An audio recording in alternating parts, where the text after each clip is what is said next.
This is Cafe English from Venture English. Thanks for coming in. We'll be talking about topics that come up every day. Get your listening practice, new vocabulary, and even some useful idioms for your next conversation with friends or colleagues. Hi everybody, welcome to Cafe English. I'm Paul Preston. Good to see you this week. And maybe you know that the month of March is when we celebrate St. Patrick's Day. St. Patrick is the patron saint of Ireland, and so we have a lot of Irish celebrations in the United States. A lot of things happen that probably do not happen in Ireland. I say probably, I know they don't happen in Ireland. Things like drinking green beer at the bar, wearing green clothes, and eating green food. There's a focus on green, as you can see, related to St. Patrick's Day. And, well, St. Patrick's Day festivities have gone abroad as well. And now we see celebrations for the patron saint of Ireland in other countries as well. So I thought, well, let's celebrate St. Patrick's Day and celebrate Ireland with an art form that is completely Irish, and that is the Limerick.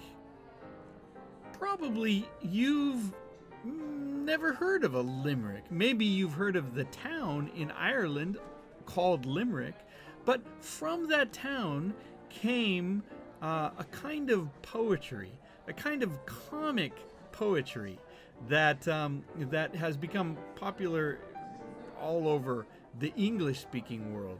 And basically, it's a simple rhyme scheme where the first line and the second line rhyme together. Now, rhyming is when the words sound almost the same.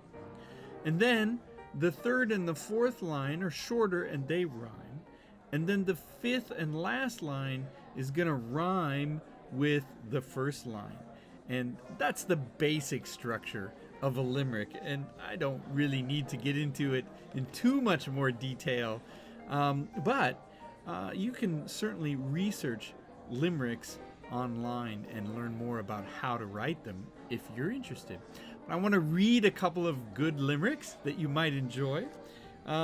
This one is by a writer by the name of Edward Lear. And he writes, "There was a young lady of Niger who smiled as she rode on a tiger. They returned from the ride with the lady inside and the smile on the face of the tiger." There you go. That is one example of a limerick, and you can see it kind of turns a little bit in an unexpected direction, kind of related to my comedy talk a little bit earlier. But that's one of the key points of a limerick, is it's intended to bring a smile to your face if possible. It's kind of a joke art form, I guess, if you could call it that. And I'm going to read another one by a writer by the name of Ogden Nash. And Ogden Nash is a writer who is very famous for creating word plays, creating sort of jokes on words, etc. It's a very interesting writer, and this is a tough one, but I think it's a great one not only to understand limericks, not only to sort of figure out the meaning and practice your understanding, but also as a good tongue twister because it's a tough one to read, and I'll try to read it for you now. A flea and a fly in a flue were imprisoned, so what could they do? Said the fly, "Let us flee." "Let us fly," said the flea. So they flew through a flaw in the flue. How about that? I'm going to try to read it one more time to see if I can do it a little bit better and a little bit faster. A flea and a fly in a flue were imprisoned, so what could they do? Said the fly, "Let us flee." "Let us fly," said the flea. So they flew through a flaw in the flue. That's probably about the best I can do. But have a look at that one and see if you can figure out the meaning. It's a little bit tough because there's a play on words there, or a few plays on words, little double meanings, and that's another key point of limericks. So that's my poetry reading for the month of March, and also my salute to Irish culture and particularly Limerick culture, Limerick in Ireland, and how that culture has spread all over, at least the English-speaking world. I recommend that you try to write a limerick or any other type of English poetry, just as practice. It's a great way to practice. It's a great way to get a little bit more familiar with the words and how they work. And remember, it doesn't matter if it's any good or not. You know, even the professional writers, they wrote plenty of bad limerick. I can assure you of that. So don't hesitate to try something like this. Write it in your journal, write it in your notebook. It's just a great way to practice and play with English. And that's what we're trying to do here.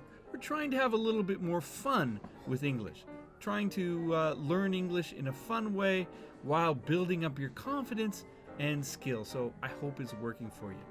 And listen, if you write some good limericks that you really like, put them down in the comments section so other people can read them. I would love to read some of the limericks that you might have thought of. So please do put it down there. And check out our other shows on the channel. Definitely head over to our website, see if there's other materials there that you can find useful. We have some classes that I think that you will definitely find useful. You can also sign up with a one-on-one with me or with my teaching partner Gareth. And what else can be done? Well, plenty, I think, in developing your English skill, but also your confidence and having fun while you're doing it. So please do check out those courses. I think that you'll like them a lot. Thanks for joining me on Cafe English this week, and have a happy St. Patrick's Day, and enjoy the rest of your week. Thanks, everyone. Bye-bye. Hey, thanks for joining me this week at Cafe English. If you'd like some more English practice, why not check out some of the other programs on the Venture English channel. We feature coaching advice and study tips to improve your English. Don't forget to subscribe and come back often. You can also go to our webpage at VenturEnglish.com. Become a member for free and maybe even try some of our courses. At Venture English, our goal is to help you speak English better.